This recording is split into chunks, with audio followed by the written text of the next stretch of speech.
is up, everybody? How y'all doing? So, we're doing something different today. We've got a very special guest who I'm about to bring out. And as per usual, I am accompanied by my man, Ben. What's up, dude? How you doing? I'm fantastic. How are you? You're looking great. Yeah, I'm trying to soak up the last moments of summer right now, spending a little bit of time in Greece, and before I hit the cold German fall. But yeah, dude, let's jump into this, huh? I know you're stoked let's do it. on what we're about to see. Yeah, I'm really stoked about this one. All right, we're gonna see a lot of cool stuff here. Yeah, for those who do not know, we've got Danny with us. He's coming at it from Fiddler. We're going to be exploring Fiddler full on today. I'm going to bring him out right now. What is going on, Danny? Hey, everyone. How you doing? Thanks for having me. Great. How are you?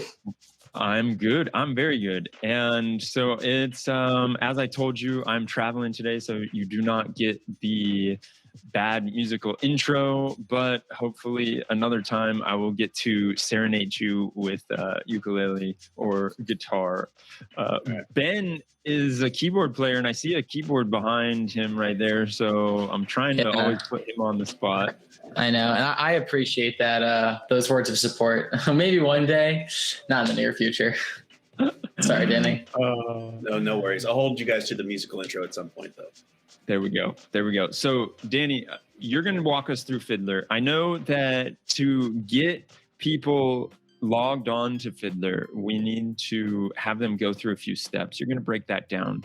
We're streaming live here on Gradual, and we are also on LinkedIn. So if anyone is on LinkedIn and you want to join us, there is a page that we are going to have you go to. I'll drop it in the chat for you to sign up, and then get involved. Danny, you've got some stuff to show us, like you want to share your screen and whatnot. I think before we even start, Demetrius, maybe we should just do a really quick recap. Danny, can you kind of give us the broad overview of what Fiddler does, like what we're going to be looking at? Good call.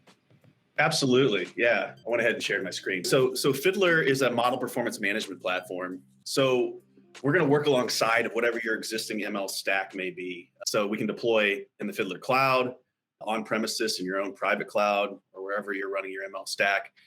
But Fiddler is focusing on allowing you to register the models that you care about keeping tabs on from a model performance perspective. So Fiddler is going to help you centralize that function, help you understand how your models are performing over time. Are they drifting from an input and output perspective? Is the accuracy where it needs to be? And we're agnostic to really any of the model frameworks that you may be using. You can support, PyTorch, TensorFlow, XGBoost, you name it. And performance management to us means really four things. It's monitoring, certainly, right? We want to know how things are behaving, but we layer in explainability and analytics on top of that to help you get to a root cause. So if you see a performance degradation on one of your models, Fiddler's not going to stop there. We're going to help you dig into the inferences that you've logged in our platform and help you really find which cohorts are to blame for underperformance, so you can make it actionable. Very cool. Well, what are we going to run through today? Like, what kind of code are we going to be looking at for our users? Yeah, so I'm not here to kill anybody with slides, but I do think it'll make sense to give a real quick lay of the land, a little bit of an overview, and a very quick demo. But really, the lion's share this time, we'd love to get everybody invited into the platform.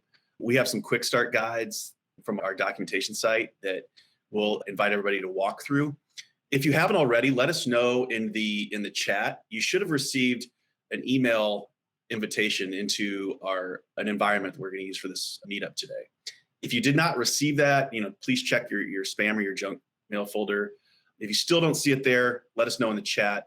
And I have somebody here with me, Amal, who can work in the background to make sure you get invited into the platform, because that is going to be necessary for the third part of this session, the hands-on lab.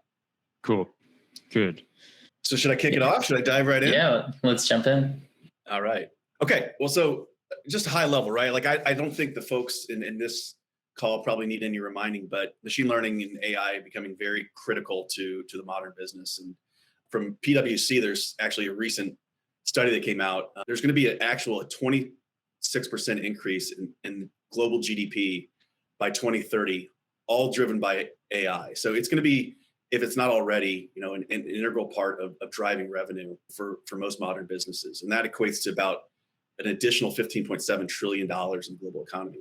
So this is really going to be front and center. It already is in a number of organizations.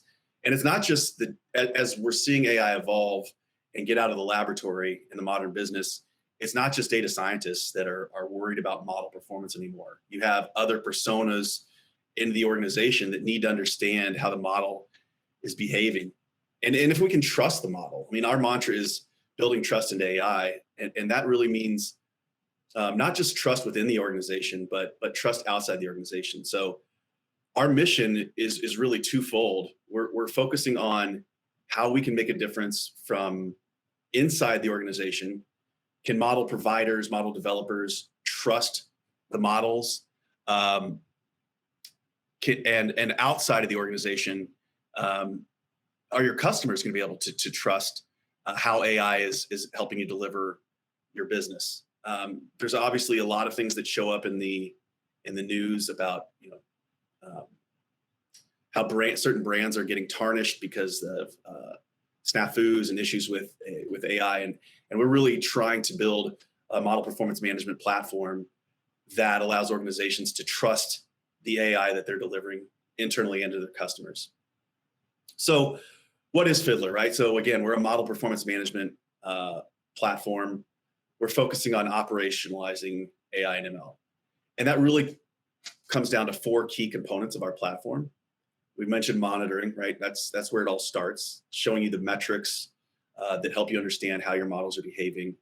But then offering explainability and analytics and fairness on top of that to help you really dig deeper into your model's behaviors to understand really the root cause of issues, making sure your models are fair, and helping everybody across the organization, the business stakeholders, auditors, and regulators, explain model behaviors so everybody's comfortable with what's out there in production. So there's applicability in our platform, both from an online and an offline perspective. So if you look at the model lifecycle all the way from training through deployment, Fiddler plays a role both at every step of the way, right? So helping model validators, model developers understand training data sets, biases, and fairness issues early on in the development phase. Model validators can use the platform to understand the model behaviors and sign off on the model before it goes live. And then certainly once it's deployed, keeping tabs on the model, making sure it's still performing as well as it did the day it went live. And then if issues are found, to dive in and do that root cause analysis and to remediate any issues. We've heard about the challenges, right? Dev teams can waste time. Data scientists can waste time trying to troubleshoot issues that they find in production.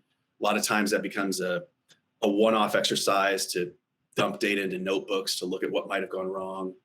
There's increased costs by trying to build some of this stuff in-house, potential brand tarnish, things that could come up, lack of confidence in models and inability to scale. Like, can we really roll out another 100 models next year if we don't have a centralized way to understand the performance across the enterprise?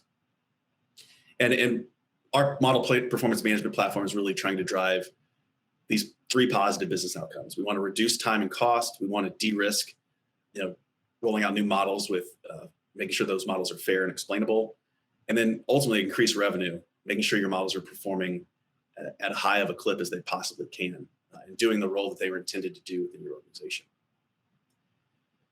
Just a quick look under the hood. I'm not going to go through every aspect of this reference architecture, but a couple of quick things I'll point out, right?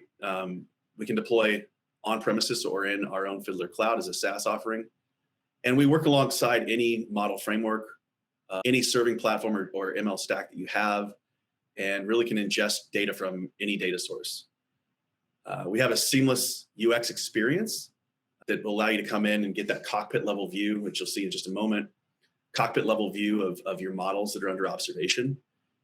Gives you a single pane of glass to look at how models are performing, how they compare against one another, and then giving you the tools you need to explain those models and to understand model performance issues with our analytics. To work with Fiddler, Fiddler needs really three things. We need a baseline reference data set, could be your training data. That helps Fiddler understand the expected data distributions that your model will be taking on once live in production. We need information about your model. What are its inputs? What are its outputs? What is the task the model's doing? And then last but not least, we need you to publish in your event logs or your production logs, your inferences. So wherever your model is being served, I assume your inference logs are being stored somewhere. You publish those into Fiddler, and that illuminates all of the metrics and information you need to dive in and understand your model performance. So at the end of the day, right, this model performance management, it's a new category that Fiddler's pioneering, and it's analogous to what application performance management was, a decade to 15 years ago. But it requires tooling that's different than what the application performance management vendors offer. The likes of Datadog, AppDynamics. Those are purpose-built for monitoring applications across the enterprise. ML has its own needs and demands, and that's specifically what Fiddler was built to address. So I'll pause there. I don't know if Amal, if there's any questions coming in at this stage, but I'd like to get in and just show you the product for five quick minutes, and then we'll get into the lab. I think we're good for now. I haven't seen anything pop up, but if something does come up, I will jump on here and let you know. Awesome. All right, let's jump over to our demo environment. Let's see here. Sign out. Still see my screen, correct? Yeah, it looks like it's. Oh yeah, we see it. Okay, so real quickly, I'm not going to spend a lot of time here. I think you'll get a glimpse of this when we get into the hands-on portion of it. But we give you that cockpit level view of all the models that you want to register with Fiddler across your enterprise. Everything in terms of models is organized by projects, right? So you think of different teams working on different initiatives in your company. They'll be organized into different projects. You're going to have one or more models associated to those projects. If I go into this particular project, for example, I'll see 2 models here that have been registered for observation, along with the data sets that they're anchored to. So here we have 2 data sets in this project. As I mentioned before, any model that you have registered with Fiddler has to be associated to a baseline data set. That's what these are here. And that can be your training data, doesn't have to be. At the end of the day, it's really just a reference data set that you're telling Fiddler to use to properly understand the expected data distributions that the model will encounter in production. So if I step into this model here, I'm looking at a random forest model. This is a model that predicts customer churn, the likelihood that a customer is going to leave the company. It's a binary classification model. So the higher the output score between 0 and 1, the more likely the model thinks the customer is going to churn.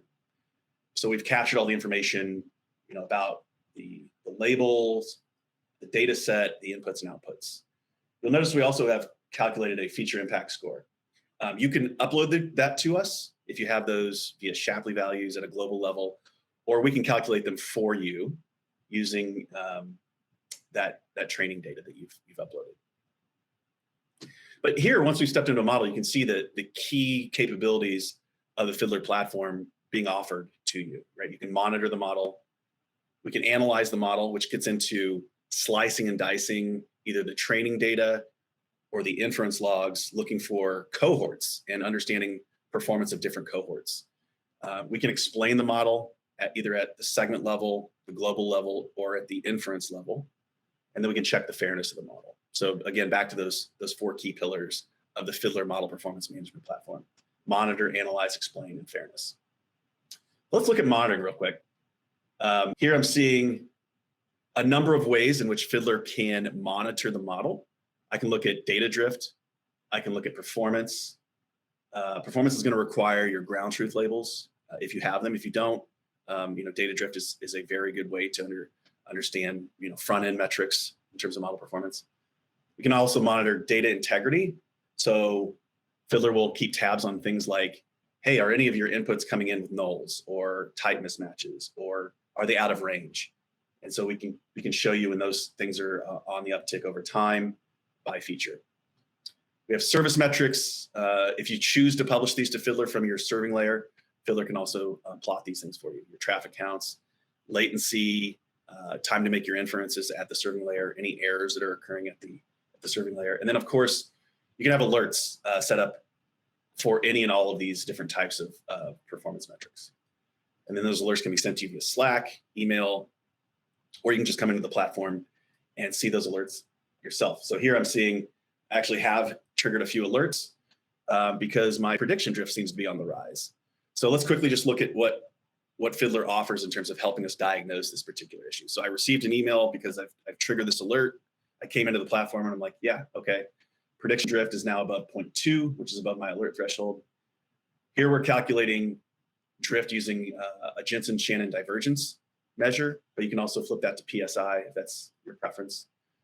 If I click on a point in time, here I'm looking at August 6th, this is where my prediction drift is still at an acceptable level. And this table down below has calculated based on the inferences that came in on August 6th. So this gray bar is telling me how many inferences came in on that day. The blue line is the drift, the prediction drift itself.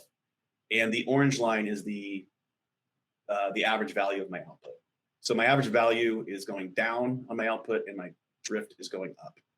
Now, if I fast forward to a point in time like August 11th, I can see this table's recalculated. Now it's telling me that number of products is the feature that is driving the largest amount of prediction drift. It's contributing to 67% of the overall drift of the model.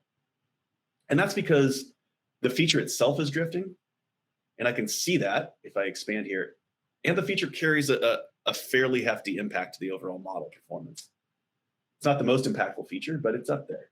So the combination of how impactful the feature is and how much drift the feature itself is exhibiting is what's contributing to this prediction drift.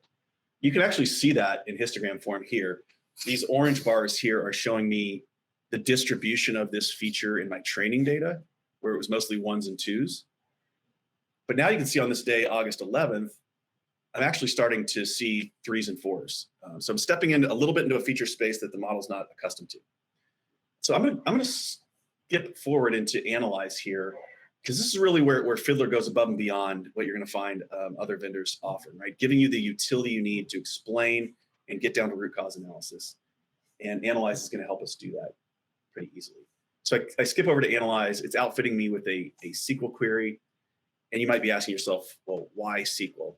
Well, as we saw in those slides, you've been publishing in your inference logs to Fiddler each and every day, each and every hour, at whatever cadence you want. We're storing those inference logs in our own highly performant analytical database, just so you can come in here and slice and dice that data and put analytics on top of each slice to understand segment or slice or cohort performance. So let me just run this query real quick. We're looking at all the inferences that came in on August 12th. So here I can see effectively your inference logs as returned by Fiddler, all the inputs, the outputs, and then over here on the right, I can add any number of any flavors of analytics on top of this slice. So I can start with a slice evaluation. This is just going to tell me the accuracy of the slice. Not great, 0.66. I can see there's a lot of false negatives. I can also get some ROC and calibration plots, other ways to understand the model. I can look at things like feature impact at this segment. And I can see that there's some instability in this segment driven by like 2 of my features here. The dark blue bar is the feature impact at this slice that we're looking at via this SQL statement, and comparing that to the feature impact at for our training data. So we're seeing some instability driven by number of products and age. which is interesting. I can also look at feature correlation. This is really powerful because we know that number of products is what's drifting, but that may be correlated to something. Is there a more specific cohort that's driving that drift in conjunction with number of products, or is it just happening across the board? So if I look at something like geography, that drift we saw before where we're seeing a lot more 3s and 4s seems to be coming from Hawaii. And this is where this back and forth, kind of follow your nose through the data gets really powerful with Fiddler. I can actually come in and just focus further on just inferences that came from Hawaii on this day. And I can go back to my slice evaluation and see that my accuracy is actually now completely in the toilet, down from 0.66 down to 0.26, and the false negatives are through the roof. And I can quickly come in and contrast that to everything that's not in Hawaii and see accuracy is pretty good. So we're learning, right? And we're honing in on what's actually the cohort that's really surgically causing this underperformance. One last thing I'll show, and we'll get into the hands-on portion here. Anywhere you see this light bulb, or we can jump over to this explain tab, but we can also give point level explanations here. If I wanted to, order this by my output, type properly, in ascending fashion, I can pull up those inferences where the model is like most wrong, right? And I can actually get a point level explanation for that. So here we're bringing up a local explanation or a point level explanation. In this case, we're using SHAP. We have kernel SHAP and then a slight tweak on kernel SHAP, Fiddler SHAP. It's our own variation of that. It's also open source. Depending on the model, there might be other types of explainers that are more applicable, like integrated gradients for DNN type models. But here I can look at a tornado plot to better understand which of the inputs to this model were most heavily considered when driving this very low prediction. So number of products here is what's driving this prediction value so low, making the model think that this customer's not leaving. What if they had fewer products with our company? If they only had one. I could actually rerun a what if or a counterfactual analysis here and compare that to the initial decision made. And you see that now just by changing the customer from having one product, from 3 to 1, the model's not so sure they're not going to leave now, right? Their likelihood of leaving's gone way up. So these are the kinds of model behaviors anybody in your organization can gain, not just your data scientists and your model validators, right? This is business stakeholders, anyone who has interest in the revenue implications, the performance implications of this model can come in and look. Everything's open API based, so you don't have to just use our UI.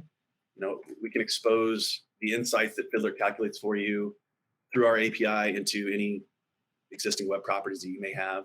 Here's an example one. We just simple, lightweight web framework we created to show how point level explanations can be brought out of the Fiddler platform. So I'm going to leave it there in terms of the demo. I want to get everybody into the platform and get going. So Demetrius, let me ask the group, or ask them all from Fiddler who's also on the call. Has everybody received their email invitation and been able to get into the environment? Yeah, that was one thing I was just going to mention, that I think a few people joined recently, and so they weren't on the list of people we sent the invitation to. So if you are here and you just registered recently, then please reach out to me. And you should see a little thing that says messages on the left-hand side. Throw direct message to myself, and then I'll make sure to give you access to that, and I'll route it to the right person. So should be good. Otherwise, if you prefer, just hit me up on Slack if that's easier, because I know a lot of people in here are also on the MLOps.community Slack. But just give me your email. That's what we need for this. So give me your email, and then I'll get you access. Yeah, and so I'm actually in here as an administrator. This is the environment we're going to use for the workshop. It's called MLOps.fiddler.ai. Mal, you might want to put that in the chat. I can see that we've sent out invitations to a number of folks here. Once you've actually activated your account via this invitation, you'll show up as a user. So I'm still seeing a lot of folks that haven't activated that email because they would move from here to here. Let me refresh this and see if this list is growing. Perfect. Yeah. So we will hopefully, once we get started, we can see that number go up and we can see more people activating it. Awesome. I'm going to pause just for a second to give folks a chance to check their email, check their spam if it happened to go there, activate their account. We'll get started in about 2 minutes. Is there any questions? We can certainly field them from the chat based on the overview that was given. I am not seeing anything in the chat. Okay. No worries. I can get going for those that have already activated their account here. For sure. I got some people hitting me up and asking for activation. So I'm going to talk with Amal in the background. I'll let you get started though, Danny. Yeah, and Amal, if it's a email issue where it's not getting through email servers or whatever, we can always just find if they give us their email address, we can copy the invite link here and put it back in the chat for them. So just another way that they can get and to activate their account. So for example, I could copy this and paste it in for you here, Demetrius, if interested. Okay. All right. So let's dive in, right? So we're going to actually walk through some quick start notebooks that we have out here on our doc site. So this, if you want to point your browser to docs.fiddler.ai, we'll put this in the chat as well. Amal, if you could help me do that, because that way people can get to these quick start guides. There's 3 quick start guides. I'm going to recommend folks use any of the simple monitoring quick start or the simple NLP monitoring quick start. So depending on if your organization is more interested in monitoring NLP or computer vision based models, you can use this 3rd link here. If you're more interested in tabular based models, you can do the simple monitoring quick start. And regardless of the ones you choose to click on here, we're going to invite you to open a notebook in Google Colab. So just click on the link that's provided here. It's going to give you your own private Google Colab notebook to work from. And so this is going to walk us through all the steps to onboard a model and to publish events into that model so that you can see all of the things we saw in the demonstration come to life. Monitoring metrics, the ability to drive analytics and explainability, to slice and dice, et cetera. So this is the experience you would go through to register a new model to be observed by Fiddler. So I'll keep going unless somebody chimes in with any questions along the way. And please, Amal, Demetrius, if you see anybody who wants me to go slower, let me know, or to recount any of these steps, let me know. Now that we have the notebook up, the first thing we're going to do is install the Fiddler client. So this is a Python-based client that's going to help us work against our MLOps.fiddler.ai environment. So we're going to import pandas, NumPy, as well as the Fiddler client. So it'll take just a few minutes.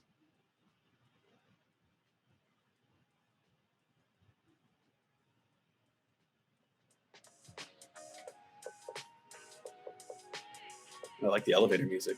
You like what I did there? Yeah, I did. Like the waiting room music, right? Like you're in the dentist's office. Yep. All right, so that's I like it. All right, so that's been installed. The next step is we're going to connect our client to the Fiddler environment we have. So there's a few pieces of information we have to seek out to make this connection. So the first one is the URL of the environment. So if I go back over here, everybody's been invited to this MLOps.Fiddler AI environment. Copy that guy, paste it here. We get rid of that last slash, and we'll go ahead and set that variable. All right, we have our URL. We also need our organization ID and our auth token. So this notebook's going to show you where to find those things.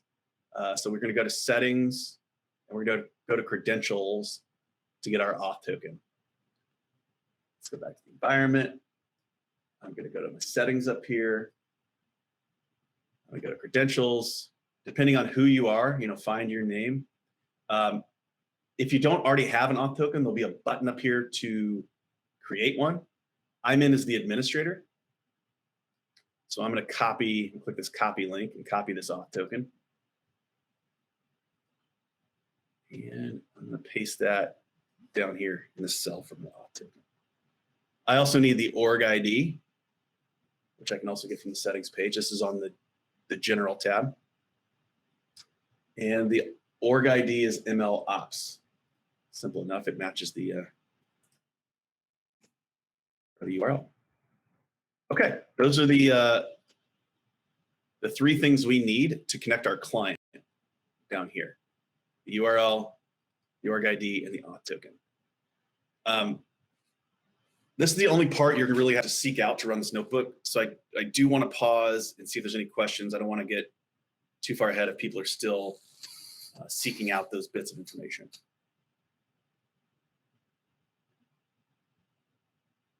Anybody popping up with questions? So far, we don't have any questions. I think people are just working on getting their invite links, but it seems like I'm always helping them out. Yeah, and just as a quick recap, can you remind us what exactly you just did there in case somebody is just getting it right now? So yeah, I'll start. We went to the Fiddler docs homepage. Right from our homepage, you'll see there's some quick start guides.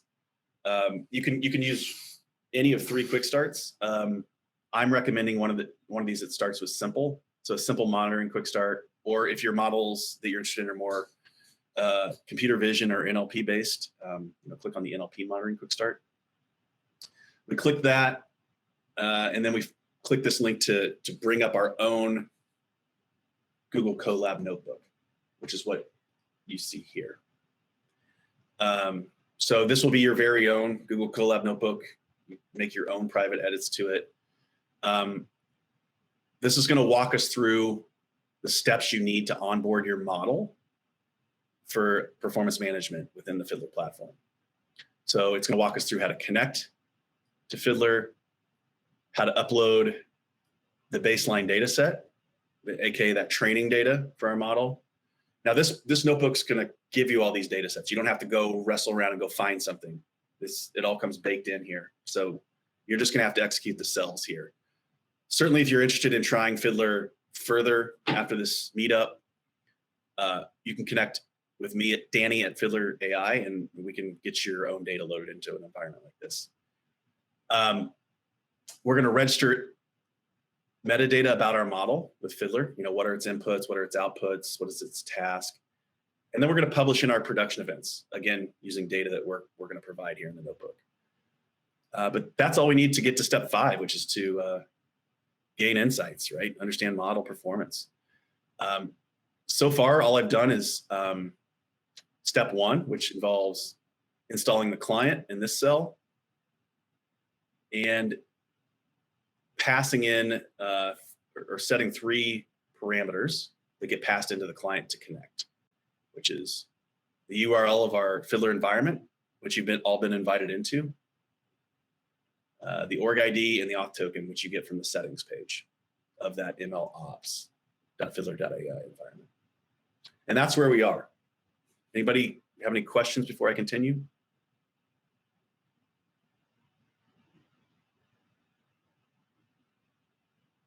Okay. All right. Well, we've set these parameters. Let's connect the client. All right. We've connected our client. We're going to create a new project in this environment. This is an important step. So if you're actively, working on activating your account or getting this notebook started, give me your attention real quick.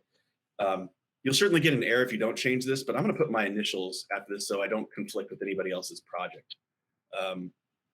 So DB, Danny Brock, just so I have my own private project to work with them.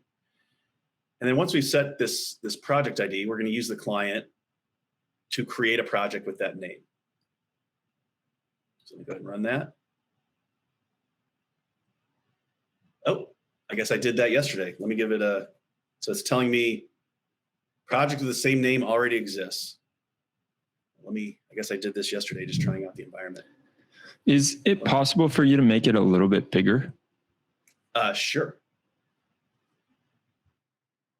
Not better? There we go. Yeah, that's much better. Okay. All right. So let me actually use a project name that doesn't already exist in the environment.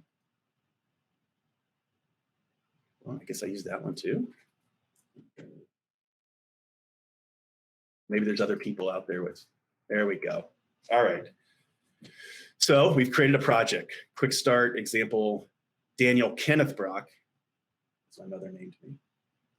Okay, so we can go back over here to our environment, refresh our projects page.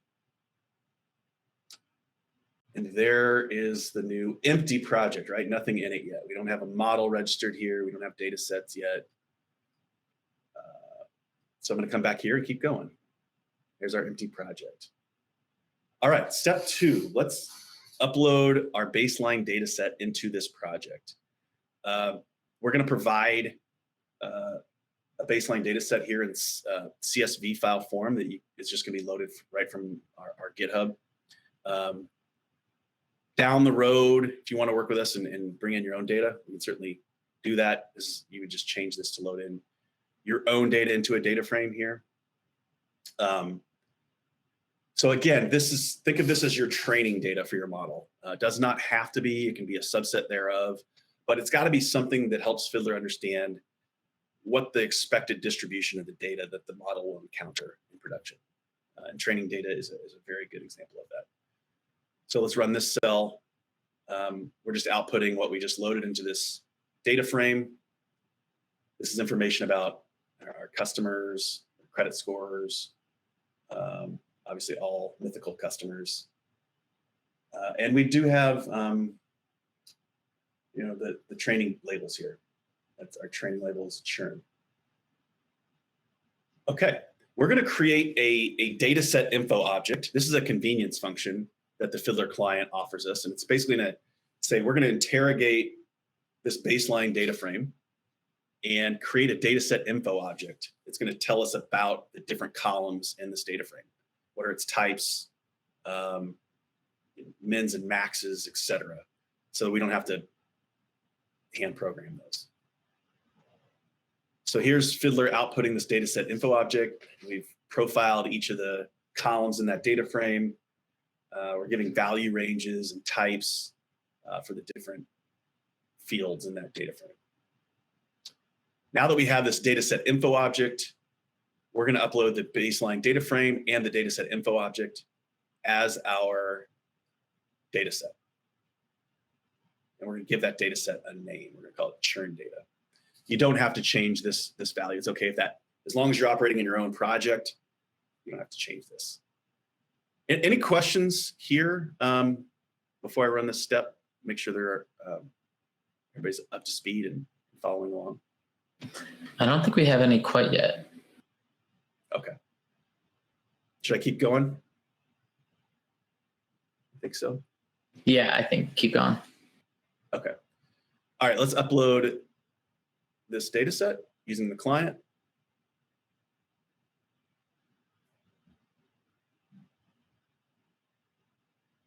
And that was successful. Now that we've have this data set, we can actually go into the UI and see that it's there. That's what this next cell is showing us. So if I go to refresh this data set page, here's my churn data with its 14 columns and it's 2 megabits in size. Actually see the columns here. So we have that, but we still don't have a model registered. Let's keep going. So now that's naturally what the next step is. We need to add information about our model. To do that, we create a model info object, again, using a convenience function from the Fiddler client. And what we're doing is we're passing in information to our model info object about what baseline data set to use. What's the model's task? Is it a binary classification model? Is it a multi-class classification model, regression, ranking? What are its features? What are its outputs? What is the target? Are there any decision columns, metadata columns? So metadata columns are going to be additional fields you want to tell Fiddler about that aren't necessarily features of your model. So if there's complementary data that you want to pass into Fiddler so you can slice and dice more surgically, that's what you would use metadata columns for. And decision columns are things that track kind of the business outcomes of the model. Looks like somebody's getting an API error.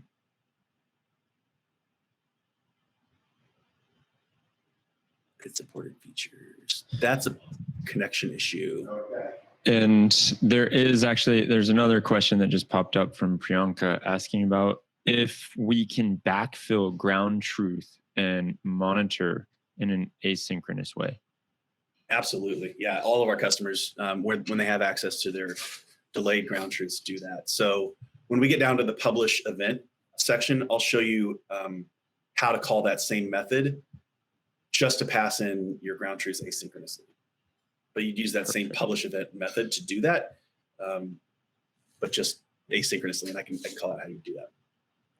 Perfect. Amal, I will defer to you. I know you're maybe helping some folks troubleshoot. I don't want to move too fast, but I got to be mindful we only have 15 minutes left. So yeah, maybe just power on and we'll try and catch them up. Okay. The error I'm seeing is usually something specific to your connection settings not being quite right. So double check that your URL has HTTPS, no final slash, you have the right auth token, you have the right MLOps. It could also be, in some cases, if you're running this from inside your company's corporate firewall, this environment we're trying to point you to may be blacklisted or may not be on their whitelist. So there may be proxy interference that's keeping you from connecting to this example environment. That sometimes happens. Okay, I'm going to power on in the interest of time so we can register this model. Perfect. All right, so we're going to define information, the metadata about our model that we want to monitor. So I'm going to run this cell, and you get a printout of your model info configuration. So we're tracking what's the model's task, the input type, the label, the target, the input, the output, any decision columns or metadata columns that we've specified. And then we call add model. This is something we call off of our client, which is going to register this metadata information with Fiddler. Let's go ahead and run that.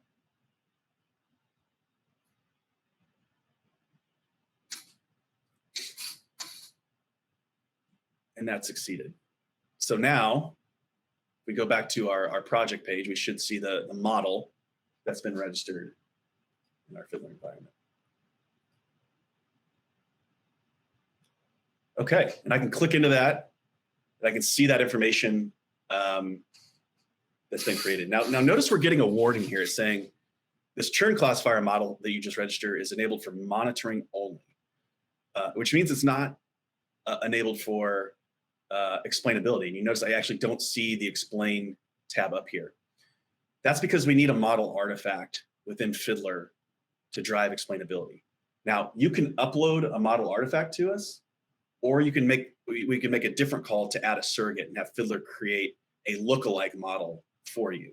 We're not going to do that today in today's session in the interest of time, but certainly something you can do to say, yeah, I want approximative explainability using a surrogate, or I want full fidelity explainability, and I'm going to give Fiddler the actual model artifact. now, last but not least, let's publish in our inference logs. So if you're serving your model in SageMaker, you might have your inference logs in S3. You might have your own proprietary database where you're saving off your inference logs, maybe saving them to a file system somewhere. At the end of the day, you need to publish those to Fiddler. And the easiest way to do that is to hydrate a data frame. So what we're doing here is we're reading in a file that Fiddler's offering to you in CSV form. We're creating a data frame from that file. And then we're going to quickly just time shift the events. There's a timestamp column in this events file. And we want to bring everything up to like current day. So it feels recent is effectively all this little cheat here is doing. Let's run that. And here we can see our event logs, right? So it has all of our all of our inputs. The projected churn is the output. And we also have our ground truth here, or our label. And we've time shifted our epic timestamp here. So now we're just going to call publish event batch using that data frame. And we're telling it what's the timestamp field and what's the ID field. That ID field is important to the question that came up earlier. So I can also publish in a data frame that only has my updated ground truth label if I'm passing in the same ID field as the initial time I publish the inference. So months from now, if you get your hands on your ground truth labels, you can just pass in just that one column using a data frame, as long as you're using the same customer ID or whatever the unique ID is for your inference. And you're off to the races. So let's publish that data frame using our client. So it's telling me we've successfully received the event data. Please allow a little bit of time for event ingestion. So this stage, we're done, right? We're going to wait for Fiddler to calculate the high-level metrics, and we can go back in and do all the same things you saw in the demo. Before I do that, any questions? Anybody else having any challenges with the notebook? Looks good for now. Okay. Actually, I just saw something pop up from Carlos. He's asking about the other notebook, and I'm getting an error when defining the model object. Value error, customer features,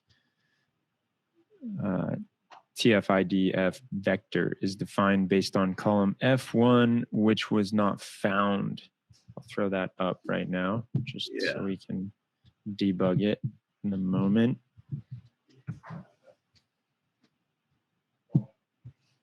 And Carlos, just in case you already solved this, let me know. Okay, let me go. I think I can. So he launched the NLP quick start, which I'll do here as well. What that is telling me, if F1 is not found, so make sure you ran this vectorization step. So you'll see this is where so what we're doing in this notebook is we're feeding in unstructured data into our data frame from like news articles, so we can monitor an NLP model.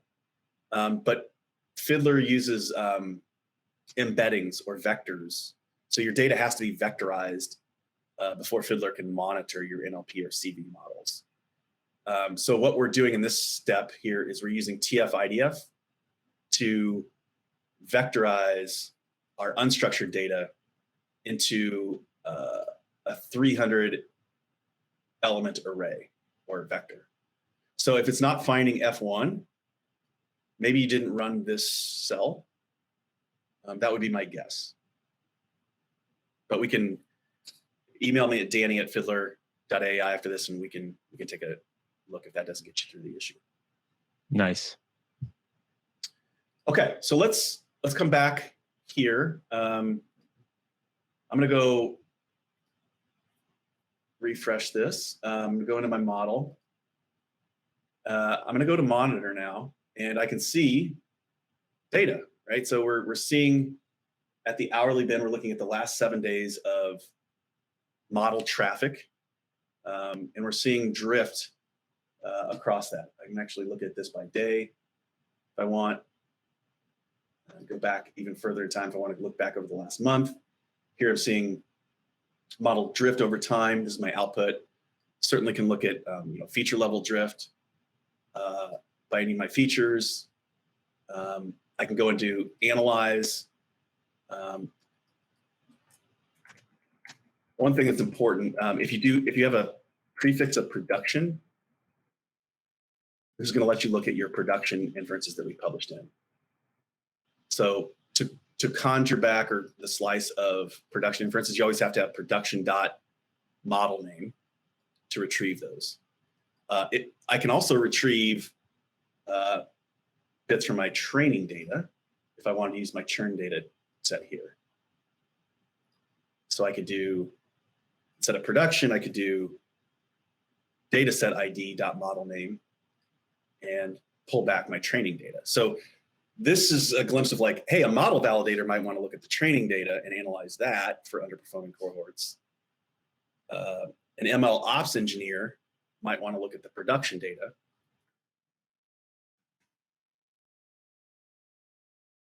And analyze that. So at this point, explore, right? You've loaded obviously a very small amount of data, small training set, small inference log. But it gets you a glimpse of how you onboard and then what utility Fiddler is going to bring to the table for your enterprise once you've onboarded a model to get a better understanding of model performance. That's about it. I can hang around and help people with any lingering issues, but happy to answer questions. But before I drop, I want to thank everybody for their time, and hopefully this was informative. Yeah, thanks, Andy. This is awesome. Before you run, we do have a couple of questions.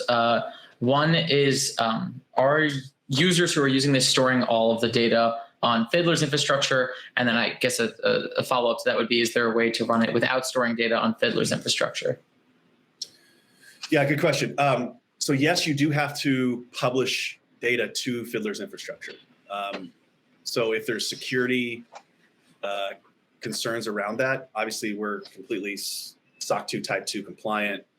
We encrypt everything in motion and at rest if you want to use the Fiddler cloud, but we still have companies that want to deploy on-prem for security purposes, in which case you'd be using Fiddler in an air-gapped fashion, so you wouldn't have to worry about where the sensitive data is going.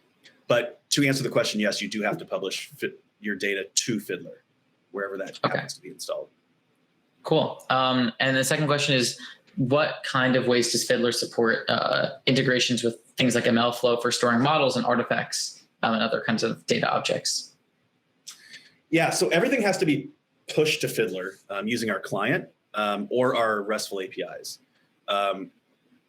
As we evolve the product going forward, we have plans to set up connectors. You can imagine having connectors you can set up from our settings page here to pull information in from S3 or wherever you may be storing your training data and your inference logs.